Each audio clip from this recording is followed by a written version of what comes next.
Hi guys, welcome to lecture number 31 of microeconomics. और आज के इस लेक्चर के अंदर हम अपनी एग्रीगेट कंजम्पशन थ्योरीज की चर्चा को आगे बढ़ाएंगे। और आज हम जो थ्योरी पढ़ने जा रहे हैं कंजम्पशन की, वो हमारी पुरानी थ्योरी से बहुत डिफरेंट है। मेरा नाम है सी अंकित कैम और इस वीडियो लेक्चर के अंदर हम माइक्रोइकोनॉमिक्स के टॉपिक्स को पढ़ते हैं। तो सबसे पहले रॉबर्ट हॉल की रैंडम वॉक थ्योरी में जाने से पहले लेट अस अंडरस्टैंड कि इस पर्टिकुलर थ्योरी की जरूरत क्यों पड़ी, या रॉबर्ट हॉल ने इस थ्योरी को देने वाले जो व्यक्ति थे उनका नाम था Robert E hall. Now, before going into what was the theory given by the Robert E. Hall, let us understand why do we need a theory where income is uncertain.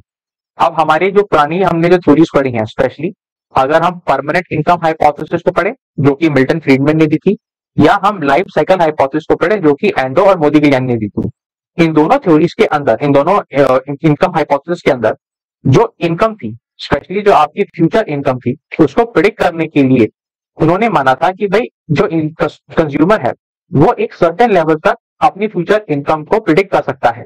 There is a certainty जब वो अपनी future income calculate करता है according to permanent income hypothesis and life cycle hypothesis.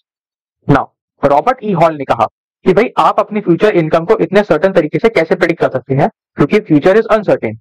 And on the basis of that fact Robert E Hall ने एक नई theory of consumption जिसको उन्होंने कहा कि भाई मैं अब इस पर्टिकुलर थ्योरी के अंदर अपना एक नया एलिमेंट इंट्रोड्यूस कर रहा हूं, that is the element of uncertainty. Uncertainty का मतलब ये होता है, I think it's very obvious, uncertainty means कि भाई आप अपनी इनकम को प्रिडिक्ट करने के लिए इतनी इंफॉर्मेशन आपके पास नहीं है, फ्यूचर में क्या होने वाला है, फ्यूचर में आपको क्या नया कंजम्पशन करना पड़ जाए, या फ्यूचर में आपको कोई नया अनप्रिडिक्टेड सोर्स ऑफ इनकम अगर आपके पास आ जाए, तो फिर कंजम्पशन थ्योरीज कैसे बिहेव करती है। ये जो परमानेंट इनकम हाइपोथेसिस और लाइफ साइकिल हाइपोथेसिस में सर्टेनिटी ऑफ इनकम था, इसको रॉबर्ट ई हॉल ने अनसर्टेनिटी से रिप्लेस कर दिया। तो आप ये बोल सकते हैं कि ये रॉबर्ट हॉल की जो रैंडम वॉक थ्योरी है वो आपकी एलसीपीआई थ्योरी ही बोली जाती है। Now LCPI is very obvious, LC stand for the life cycle and PI stand for the permanent income. The only difference here is कि यहाँ पे जो आपकी इनकम होगी वो इनकम होगी uncertain. Now let's start with the basics of the random walk theory.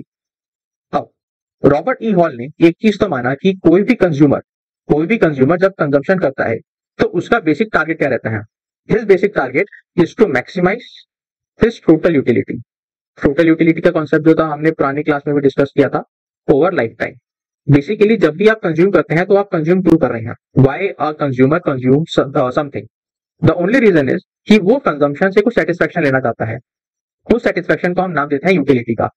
तो कोई भी कंज्यूमर हो, जब वो अपना कोई भी आइटम कंज्यूम करेगा तो उसका गोल क्या है, जो लाइफ टाइम कंजम्पशन का गोल है कि उसको अपनी लाइफ टाइम यूटिलिटी को मैक्सिमाइज करना है। इसको अगर हमें इक्वेशन फॉर्म में लिखें तो लाइफ टाइम यूटिलिटी को आप कैसे लिख सकते हैं। Lifetime utility can be defined as you stand for the utility you receive by consuming something, you stand for the utility gain. जब भी आप अपने टी पीरियड में कंजम्पशन करेंगे उससे जो आपकी यूटिलिटी मिलेगी, प्लस जो यूटिलिटी आपको टी प्लस 1 पीरियड में मिलेगी, प्लस जो यूटिलिटी आपको टी प्लस 2 पीरियड में मिलेगी, and so on.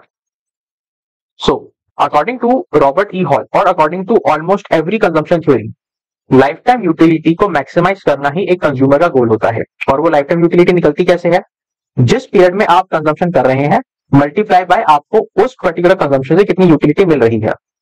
This is how you find out the lifetime utility. And why does a consumer choose to consume, क्योंकि वो हर एक पीरियड में, चाहे वो पीरियड हमारा टी पीरियड हो, या टी प्लस 1 का पीरियड हो, या टी प्लस 2 का पीरियड हो, वो सारे पीरियड के अंदर कंजम्पशन इसलिए कर रहा है क्योंकि वो अपनी लाइफ टाइम यूटिलिटी को मैक्सिमाइज करना चाहता है। यहाँ पे रॉबर्ट ई हॉल ने एक बहुत ही इंपॉर्टेंट बात बोली।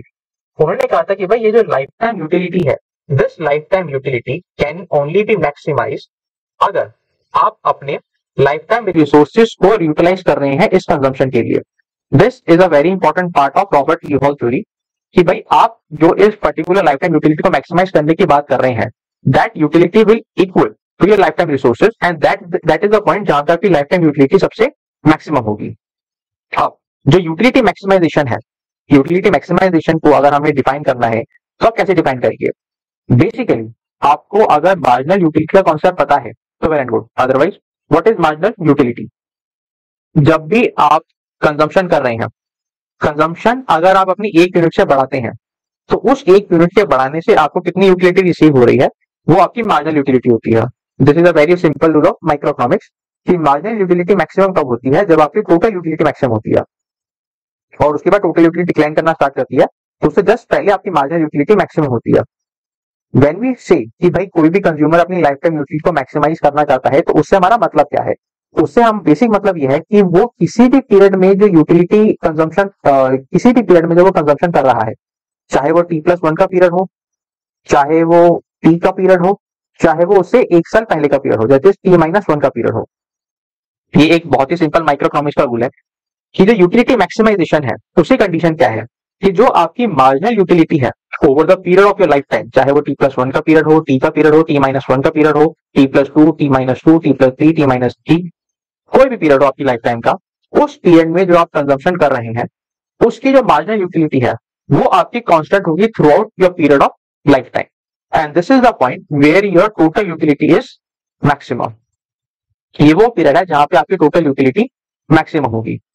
तो बेसिकली रॉबर्ट ई होल ने कहा कि भाई कोई भी कंज्यूमर इस पॉइंट तक आएगा तभी जाके वो अपनी यूटिलिटी को मैक्सिमाइज कर पाएगा, और जब उसकी यूटिलिटी जो टोटल यूटिलिटी है ओवर द लाइफ टाइम वो मैक्सिमाइज होगी, वो लेवल उसी कंजम्पशन का लेवल होगा over the period of life time, और यहीं से उनकी कंजम्पशन थ्योरी निकल कर आती है। अब यहां से रॉबर्ट ई होल ने अपने जो तर्क थे वो देना स्टार्ट किए। उन्होंने कहा कि भाई इसका मतलब जो आपकी टोटल यूटिलिटी है वो डिपेंड करती है कि आप कंजम्पशन कितना कर रहे हैं, क्योंकि जो आपकी लाइफ टाइम इनकम है, your life time income is uncertain. ये तो हम ऑलरेडी, क्योंकि इसी के बेस पे तो रॉबर्ट ई होल ने अपनी थ्योरी दी है कि भाई जो आपकी लाइफ टाइम इनकम है वो अनसर्टेन है, और ये जो अनसर्टेन इनकम होती है, this uncertain income leads to what? Because your consumption is dependent upon your income, so if your income is uncertain, इसका मतलब जो आपका मैक्सिमाइजेशन है, that is your lifetime utility से मिलने वाली मैक्सिमाइजेशन, वो भी अनसर्टेन हो जाती है, क्योंकि इनकम से ही कंजम्पशन आ रही है और कंजम्पशन से आपकी यूटिलिटी आ रही है। अब अगर इनकम अनसर्टेन है तो उस इनकम से आने वाली जो यूटिलिटी है उसका मैक्सिमाइजेशन भी अनसर्टेन हो जाता है। इसीलिए रॉबर्ट ई होल ने कहा कि भाई अगर हम marginal utility of T period निकालें, और अगर हम इसको इक्वेट करना चाहते हैं marginal utility of C T+1 period से, क्योंकि अगर ये होगा तभी आपकी यूटिलिटी मैक्सिमाइज होगी, तभी आप कंजम्पशन करेंगे, यही के पूरा क्या बन जाता है? ये पूरा बन जाता है अनसर्टेन। और इसी को करेक्ट करने के लिए रॉबर्ट ई हॉल ने क्या दिया? अपना रैंडम वॉक थ्योरी दी, या इनकम अनसर्टेनिटी थ्योरी भी आप इसको बोल सकते हैं। Now before we go into what he said, let us understand on what basis this Robert E Hall, अब उन्होंने किस बेसिस पे अपना ये रैंडम वॉक थ्योरी को दिया। उन्होंने कहा कि भाई कोई भी कंज्यूमर जो होता है वो एक रैशनल एक्सपेक्टेशन रखता है। सबसे पहले हम डिस्कस करेंगे rational expectation theory. Now what is rational expectation theory? ये बेसिकली जो भी आपके कंज्यूमर है, कंज्यूमर के बिहेवियर से इसका बहुत लेना देना है। नाउ एक रैशनल कस्टमर क्या करता है, उसकी रैशनल एक्सपेक्टेशन क्या है कि भाई मेरे पास जितनी भी इंफॉर्मेशन अवेलेबल है, that is all relevant information, all relevant information is available with my consumer. मेरे कंज्यूमर के पास वो सारी इंफॉर्मेशन अवेलेबल है जो कि डिसीजन मेकिंग के लिए जरूरी है, लेकिन इंफॉर्मेशन होना ही काफी नहीं है, वो उसको इंटेलिजेंटली यूज भी करेगा। This is the very important point कि जो हमारा कंज्यूमर है जब तक इस इंफॉर्मेशन को इंटेलिजेंटली यूज नहीं करेगा तब तक इंफॉर्मेशन का होना यूजलेस है। तो जो रैशनल एक्सपेक्टेशन थ्योरी है वो इस चीज पे डिपेंड करती है कि जो हमारे कंज्यूमर का बिहेवियर है वो बिहेवियर कैसे डिफाइन होता है, उसके पास सारी की सारी रेलेवेंट इंफॉर्मेशन अवेलेबल है to make a informed decision. और इंफॉर्मेशन सिर्फ अवेलेबल ही नहीं है, वो इस इंफॉर्मेशन को इंटेलिजेंटली यूज भी करेगा। तो इसका मतलब now from here we start to develop the random walk theory. अगर उसको अपनी मार्जिनल यूटिलिटी को इक्वलाइज करना है in period T, that is अगर आप टी को बोले तो ये करंट पीरियड है, with the expected marginal utility of T+1 period, आने वाले पीरियड से उसको जो मार्जिनल यूटिलिटी मिलनी है, एक्सपेक्टेड है क्योंकि फ्यूचर में है, और उसको अगर अपनी उस एक्सपेक्टेड मार्जिनल यूटिलिटी को करंट पीरियड की मार्जिनल यूटिलिटी से वो करना है, तो यहां से हमारे पास एक क्वेश्चन निकलकर आती है, वो निकलकर आती है marginal utility of what? Consumption of T+1 period should be equal to marginal utility of consumption of t period. ये सबसे पहली इक्वेशन है जो हमारे रॉबर्ट ई हॉल ने दी कि जो आपकी t+1 की मार्जिनल यूटिलिटी कंजम्पशन है वो एक एक्सपेक्टेड कंजम्पशन है। हालांकि इसके अंदर जो आपको दिख रहा है वो परमानेंट इनकम हाइपोथेसिस के जैसा ही है। तो अभी तक परमानेंट इनकम हाइपोथेसिस और रैंडम वॉक थ्योरी के अंदर ज्यादा फर्क नहीं है। बस यहाँ पे हमने डिफाइन कर दिया कि t+1 पीरियड में जो हम कंजम्पशन करेंगे उस कंजम्पशन से जो आपको सेटिस्फैक्शन डिराइव होगी वो एक्सपेक्टेड है। नाउ रॉबर्ट ई हॉल ने एक चीज को तो उन्होंने एक तरह से स्टैंप लगा के दी जो परमानेंट हाइपोथेसिस के अंदर भी है और जो लाइफ साइकिल हाइपोथेसिस के अंदर भी है कि कोई भी इंडिविजुअल जब भी कंज्यूम करेगा तो जो उसको टोटल यूटिलिटी मिल रही है, total utility will be dependent upon total consumption, depends upon total consumption. तो इसके ऊपर रॉबर्ट ई हॉल ने कोई भी you can say doubt raise नहीं किया कि भाई ये तो मैं भी मानता हूं कि टोटल यूटिलिटी डिपेंड करती है टोटल कंजम्पशन के ऊपर। नाउ द प्रॉब्लम इज कि ये जो कंजम्पशन है t+1 पीरियड की, ये जरूरी है कि आपके करंट पीरियड से मैच करे। रीजन ये है क्योंकि ये जो फ्यूचर में होने वाली कंजम्पशन है ये भी तो एक्सपेक्टेड है। आपको नहीं पता कि फ्यूचर में आने वाले टाइम पे आप कितनी कंजम्पशन करेंगे, बट यू कैन एक्सपेक्ट कि चलो ठीक है जितने इस साल की मैंने कंजम्पशन की है that is consumption of T period, उतनी ही कंजम्पशन मैं फ्यूचर में करूंगा, लेकिन अभी भी ये एक्सपेक्टेड है, इट इज नॉट श्योर। इसीलिए रॉबर्ट ई हॉल ने कहा कि भाई अगर मैं इस चीज को भी मान लूं कि आपकी फ्यूचर में होने वाली कंजम्पशन जो एक्सपेक्टेड कंजम्पशन है वो करंट कंजम्पशन के इक्वल है, लेकिन कहीं ना कहीं ये कंजम्पशन भी क्या है, it is not observable. Why not observable? Because it is going to happen in the future and future itself is uncertain. तो रॉबर्ट ई हॉल ने कहा चलो ठीक है, जो आपकी फ्यूचर में होने वाली कंजम्पशन है वो आपकी करंट कंजम्पशन के ऊपर डिपेंड करेगी, लेकिन there is a factor which is called E bar. E bar क्या है? ये आपकी एक्सपेक्टेड कंजम्पशन है, this is your expected consumption, जो कि हो सकती है ड्यू टू सडन इनकम पे आ जाइए, राइज इन इनकम। बेसिकली ये जो ई बार का फैक्टर है ये एक सरप्राइज फैक्टर है। Why surprise? बिकॉज आप एक प्रोविजन लेना चाहते हैं कि जो मेरे फ्यूचर में होने वाली कंजम्पशन है t+1 की जो कंजम्पशन है वो मेरी करंट कंजम्पशन के इक्वल होगी, लेकिन because I do not know what is going to happen in the future, so I will say कि वो करंट कंजम्पशन के ऊपर डिपेंडेंट है, दैट इज टी पीरियड के ऊपर डिपेंडेंट है, plus there is a surprise consumption also important factor, जो कि हो सकता है मेरी इनकम अगर एकदम से बढ़ जाए तो उसकी वजह से मैं वो कंजम्पशन करूं। This is the consumption function given by the Robert E hall in his random walk theory. तो अब ये जो रैंडम वॉक थ्योरी है, ये रैंडम वॉक थ्योरी है, इसको रैंडम वॉक थ्योरी क्यों कहा गया तो उसको देख लेना एक बार। सबसे पहली बात, जो आपकी फ्यूचर इनकम है वो क्या है? अनसर्टेन है। इसका मतलब आपको नहीं पता कि वो बढ़ेगी या कम होगी, या कोई भी सरप्राइज इनकम आपको मिल जाए। दूसरी, कंज्यूमर की आदत क्या है, क्योंकि हमने ऑलरेडी बोल दिया है कि कंज्यूमर क्या है, एक रैशनल एक्सपेक्टेशन रख के चल रहा है। तो जो कंज्यूमर है वो उतना समझदार है कि वो अपनी कंजम्पशन लेवल को एडजस्ट कर लेगा। सो consumer adjust their level of consumption, क्योंकि हम मान के चल रहे हैं कि वो क्या है, रैशनल है, तो वो अपनी कंजम्पशन को भी एडजस्ट कर लेगा according to his income level. उसके बाद अगर किसी इंसान को एक अनएक्सपेक्टेड राइज इन इनकम देखने को मिलता है, अनएक्सपेक्टेड राइज इन इनकम, तो हम ये नहीं कि वो भागा भागा सेविंग बैंक के ऊपर चला जाएगा और अपना सारा पैसा इन्वेस्ट कर देगा, ऐसा नहीं है। हमें उसकी कंजम्पशन में भी इंक्रीज देखने को मिलेगा, so they increase their consumption.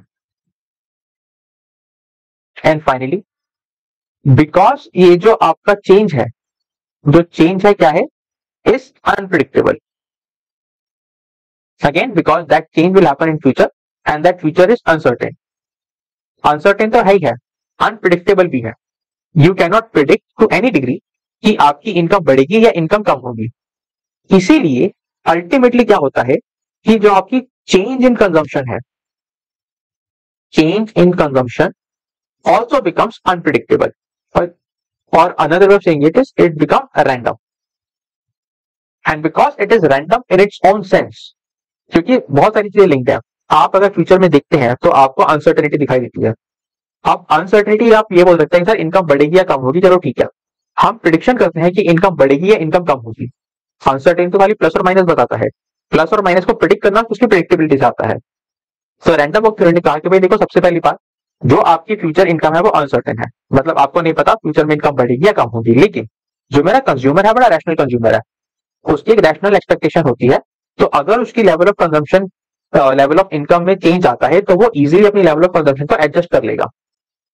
लेकिन जो इनकम है वो कहीं ना कहीं क्या है, अनप्रिडिक्टेबल है, इसीलिए उसकी कंजम्पशन भी अनप्रिडिक्टेबल है। लेकिन अगर उसको अपनी इनकम में एक अनएक्सपेक्टेड राइज देखने को मिलता है, तो वो अपनी पूरी की पूरी इनकम को तो कंज्यूम नहीं करेगा, लेकिन उसकी कंजम्पशन में भी हमें इंक्रीज देखने को मिलेगा। उसके बाद जो चेंज है, that is the change in consumption. अब इंक्रीज इन कंजम्पशन तो आपको देखने को मिल रहा है, द पॉइंट इज आप ये बोल सकते हैं कितना इंक्रीज करेगा। मान लो अगर मेरी इनकम 10 लाख से 50 लाख हो जाती है, तो मैं कितना कंजम्पशन के अंदर इंक्रीज करूंगा, इंक्रीज तो करूंगा कंजम्पशन, लेकिन कितना, वो चेंज क्या है, अनप्रिडिक्टेबल है। And because change in consumption is unpredictable, it becomes random. इसीलिए रॉबर्ट ई हॉल ने इस थ्योरी का नाम दिया रैंडम वॉक थ्योरी, कि भाई ये जो आपकी अनसर्टेनिटी ऑफ इनकम है, ये आप प्रिडिक्ट नहीं कर सकते फ्यूचर में with any level of predictability कि आपकी कंजम्पशन कैसे बिहेव करेगी। Therefore, he gave it the name random walk theory. अब ये जो थ्योरी है, हालांकि ये थ्योरी इतनी इंपॉर्टेंट नहीं है, लेकिन आपको ये समझना पड़ेगा कि परमानेंट इनकम हाइपोथेसिस और लाइफ साइकिल हाइपोथेसिस के अंदर जो फ्यूचर इनकम थी वो सर्टेन थी, उसको काउंटर करने के लिए वी नीडेड अनदर थ्योरी कि भाई अगर मान लो ये इनकम अनसर्टेन हो तो क्या होगा। फॉर दैट के this consumption function is used. With this we end our aggregate consumption theory, जो हमने डिफरेंट डिफरेंट थ्योरीज पढ़नी थी, हमने वो कवर कर ली है। To close the topic, there is a very important discussion we need to have. सवाल ये आता है कि सर हमने इतनी सारी थ्योरीज पढ़ी हैं, हमने एब्सोल्यूट इनकम हाइपोथेसिस पढ़ा जो कि किनीजन ने दिया था, उसके बाद हमने ड्यूसेनबरी का रिलेटिव इनकम हाइपोथेसिस पढ़ा, उसके बाद हमने मिल्टन फ्रीडमैन का परमानेंट इनकम हाइपोथेसिस पढ़ा, फिर हमने एंडो और मोदिग्लियानी का लाइफ साइकिल हाइपोथेसिस पढ़ा, और अब हमने रॉबर्ट ई हॉल का रैंडम वॉक थ्योरी पढ़ी है। सवाल ये है कि कौन सी थ्योरी एक्यूरेट है, या कौन सी थ्योरी को हम ज्यादातर अपनी इकोनॉमी के अंदर यूज करते हैं, या which is more closer to the actual aggregate consumption pattern of any economy. अब यहाँ पे बहुत सारे आप ये बोल सकते हैं कि there are lot of conflict. अगर आपको नटशल में जानना हो, जब भी आप शॉर्ट रन की बात करते हैं, शॉर्ट रन मतलब जहां पे आपके ऑलमोस्ट सारे रिसोर्सेज जो है वो फिक्स्ड है, एक रिसोर्स का वेरिएबल होता है, उसको शॉर्ट रन बोलते हैं इकोनॉमी के अंदर। शॉर्ट रन थ्योरी का या शॉर्ट रन बजट का जब डेटा स्टडी किया गया, तो हमें ये देखने को मिला कि जो हमारी एब्सोल्यूट इनकम हाइपोथेसिस है जो किनीजन ने दी थी, वो इकोनॉमिस्ट एग्री करते हैं कि हाँ, दिस इज मोर और less closer to actual consumption pattern of humans. उसके बाद अच्छा, absolute income hypothesis consumption theory कैसे दी जाती है, consumption is a plus b y, जहां पे ए हमारी होती है एब्सोल्यूट कंजम्पशन, बी होता है एमपीसी, और वाई होता है हमारा income level. But what about long run? Long run के अंदर हम अपने सारे के सारे रिसोर्सेज को चेंज कर सकते हैं, चाहे लैंड, लेबर, कैपिटल वगैरह हो, वो सारे के सारे रिसोर्सेज हमारे चेंज किए जा सकते हैं, कम ज्यादा किए जा सकते हैं। लॉन्ग रन के अंदर जब डेटा स्टडी किया गया, तो हमें ये पता लगा कि ये जो परमानेंट इनकम हाइपोथेसिस है, अच्छा यहाँ पे जो वाई है, यहाँ पे वाई आपका क्या है, करंट इनकम है, क्योंकि जो एब्सोल्यूट इनकम हाइपोथेसिस है वो करंट इनकम की बात करता है। लॉन्ग रन के अंदर हमने जब डेटा स्टडी किया, तो हमें ये पता लगा कि ये जो परमानेंट इनकम हाइपोथेसिस है मिल्टन फ्रीडमैन का, this is more closer to the reality. तो वो क्या था, C is equal to K Y, और यहाँ पे K क्या है, K is my permanent income. Economist more और लेस इस चीज से एग्री करते हैं, हालांकि बहुत सारे इकोनॉमिस्ट थे, जैसे कि एक इकोनॉमिस्ट है जिनका नाम है जेम्स टॉबिन। ना जेम्स टॉबिन ने जब अपनी स्टडी निकाली, तो उन्होंने ये कहा कि भाई शॉर्ट रन के अंदर तो जो आप ये बोल सकते हैं कि एब्सोल्यूट इनकम हाइपोथेसिस सपोर्ट की जाती है, लेकिन लॉन्ग रन के अंदर आपको ये एब्सोल्यूट इनकम हाइपोथेसिस इतनी सुटेबल नहीं दिखती। उसके बाद एक और इकोनॉमिस्ट है जिनका नाम है गार्डनर एक्ली। गार्डनर एक्ली ने कहा कि भाई ये जो परमानेंट इनकम हाइपोथेसिस है और जो लाइफ साइकिल हाइपोथेसिस है, ये अपने टाइम की बहुत ही रेवोल्यूशनरी थ्योरी थी, लेकिन इसलिए नहीं क्योंकि इनके पीछे एक एम्पेरिकल डाटा था, लेकिन इसलिए क्योंकि उस समय और कोई इतनी कंपैरेटिव थ्योरी नहीं थी। या उसके अलावा अगर आप माइकल ई एवंस को पढ़ेंगे, माइकल के एवंस, सो माइकल के एवंस ने भी कुछ ऐसी बात बोली थी कि ये जो परमानेंट इनकम हाइपोथेसिस है, there is a fairly large amount of data जो परमानेंट इनकम हाइपोथेसिस को सपोर्ट करता है। The point of this discussion is कि अगर आप पिछले 50-60 डेकेड के इकोनॉमिस्ट को पढ़ेंगे तो कोई भी किसी एक थ्योरी को लॉन्ग रन या शॉर्ट रन में स्टैम्प ऑफ अप्रूवल देने को रेडी नहीं है। सारे के सारे इकोनॉमिस्ट हालांकि इस चीज से तो एग्री करते हैं कि शॉर्ट रन के अंदर जो आपकी केनेडियन की एग्रीगेट इनकम हाइपोथेसिस है वो काफी एक्यूरेट बैठती है, और लॉन्ग रन के अंदर जो मिल्टन फ्रीडमैन की परमानेंट इनकम हाइपोथेसिस है वो ट्रू बैठती है। तो इसीलिए आपको पता लग जाएगा कि भाई केनेडियन की जो थ्योरी थी वो आज तक क्यों पढ़ाई जाती है। जो इतनी पुरानी थ्योरी है, ऑलमोस्ट 60 इयर्स पुरानी थ्योरी है कंजम्पशन की, आज तक उसको इकोनॉमी के इस लेवल तक पढ़ाया जाता है। उसका रीजन यही है कि शॉर्ट रन के अंदर that theory is very much true. With this we end our consumption topic. हालांकि कंजम्पशन से रिलेटेड 2 वीडियोस और आएंगे जहां पे हम ये डिस्कस करेंगे कि क्या कंजम्पशन सिर्फ इनकम के ऊपर डिपेंडेंट है या there are other non income factors जो हमारी कंजम्पशन को चेंज करते हैं, हमारी कंजम्पशन के ऊपर इफेक्ट डालते हैं। वो खाली 2 वीडियोस के टॉपिक हैं। आई होप आपको ये टॉपिक पसंद आया होगा। If you do please like share and subscribe to my channel. और अगर आप मार्केटिंग से रिलेटेड वीडियोस देखना चाहते हैं तो I have a separate playlist for that. Thank you so much for watching.